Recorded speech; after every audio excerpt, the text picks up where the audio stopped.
우리 교육이 길을 잃었습니다. 방향 감각을 상실했습니다. 산업시대의 마지막 골목에 갇혀 있습니다. 현 교육 제도를 탄생시킨 자본주의 산업사회가 가고 새로운 문명 기창주의 한몸 사회가 오고 있는데 과연 그럼 우리 교육은 어디로 가야 합니까? 교육이란 자식과 학생들에게 지식과 기술을 가르쳐서 인격과 능력을 길러주는 것입니다. 그런데 방향을 잃었으면 원점으로 되돌아가 보는 것도 하나의 방법입니다. 교육은 인간뿐만이 아니라 동물, 식물들에게도 어떤 형태로든지 이루어집니다. 맹수나 멧돼지들은 새끼들에게 행동으로 가르쳐줍니다. 새들은 먹이를 가지고 가르쳐줍니다. 식물의 경우에요, 놀랍죠? 소리, 음파, 화학, 물질, 뿌리 곰팡이 등으로 교육을 전수합니다. 왜냐하면 생명체의 생존에 필수적인 것이 교육이기 때문에 그렇습니다. 원시 시대에는 자식들이 부모의 언행과 현장 체험으로부터 배웠습니다.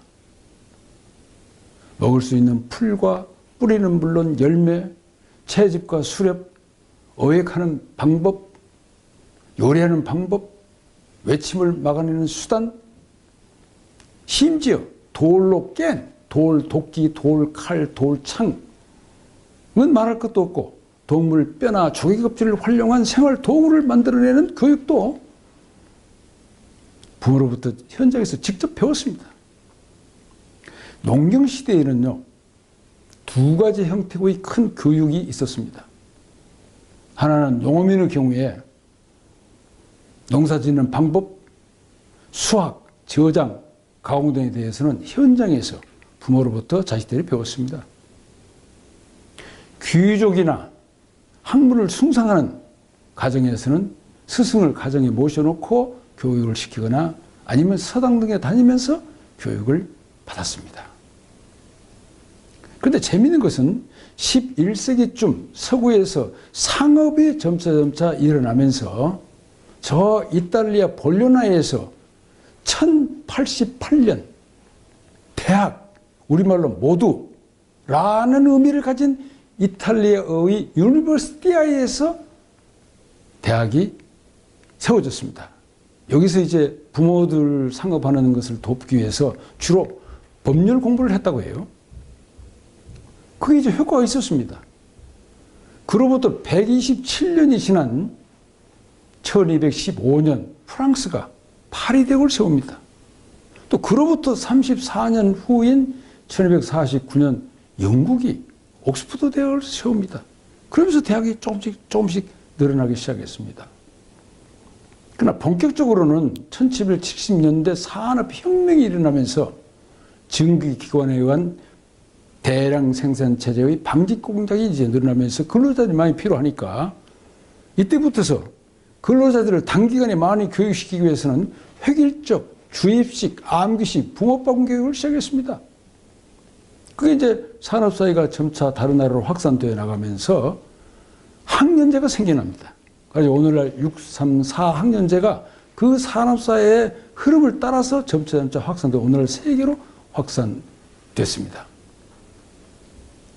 그런데 산업시대 안에서도 시대의 변동에 따라서 학습 과정, 교육 과정이 바뀌고 있습니다.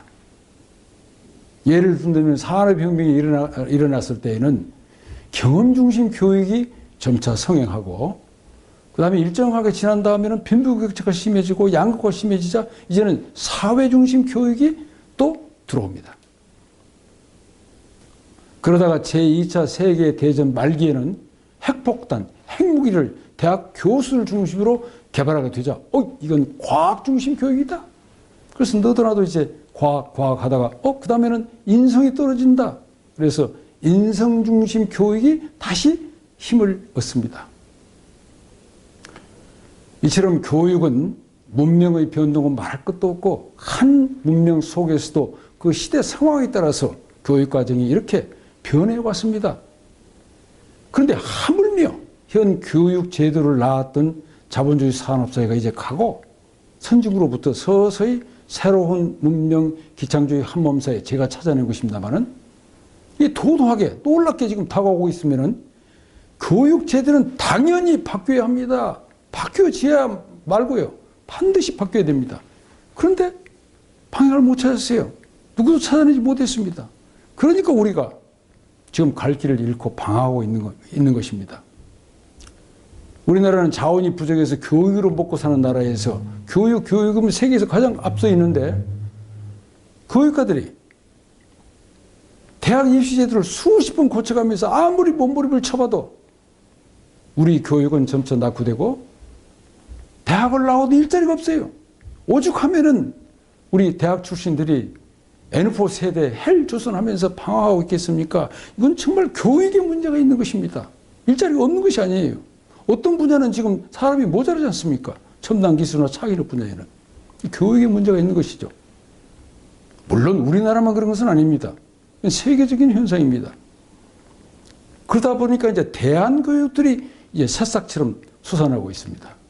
예를 들면은 서울의 탈학교 모임, 전북 부안의 세인고등학교, 일본 오키나와의 드림 플래닛 학교, 이탈리아의 다빈치 프로젝트, 미국의 홈스쿨링 등이 조금씩 시도는 되고 있지만 아직은 새로운 시대, 새로운 기창주의 한몸 시대에 맞는 교육 제도는 나타나지 않고 있습니다. 그런데 예외적인 국가가 있습니다. 스웨덴입니다. 스웨덴에서는 놀랍게도 633 4학년제를 없앴어요. 무학년 35개, 35개의 세분화된 수업 프로그램이 생겨가지고 학생으로 하여금 선택해서 가라. 그리고 자유스럽게 토론 발표하고 필요하면 1대1 개인 맞춤 교육도 하고 팀 티칭도 하고 실제 생활과 연결된 학습 콘텐츠도 만들고 그리고 현장 학습과 사회 경험을 또 병행해서 가르치기도 하고 다양한 시도를 하고 있습니다. 평가는 다면평가, 교육청과 학부형, 학생이 다면평가를 해서 공정하게 공개합니다. 더 놀라운 것은 학부형과 학생이 학교를 선택할 수 있게 만들었습니다. 놀랍지 않습니까?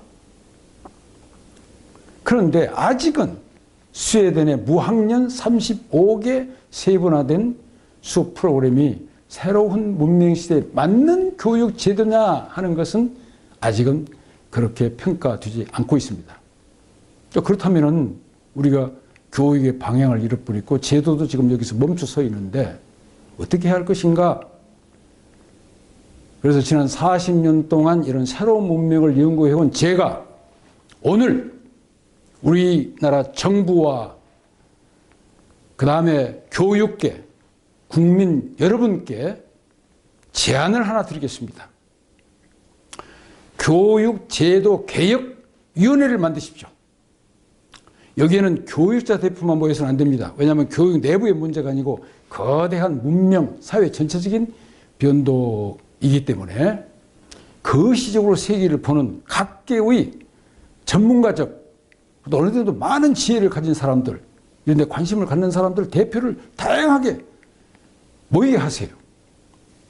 그리고 이 위원회로 하여금 국내외에서 일어나고 있는 대안학교 전부 조사해 보세요. 그리고 스웨덴 무학년 35개 세분화된 프로그램을 벤치마킹하면서 직접 평가해 보세요.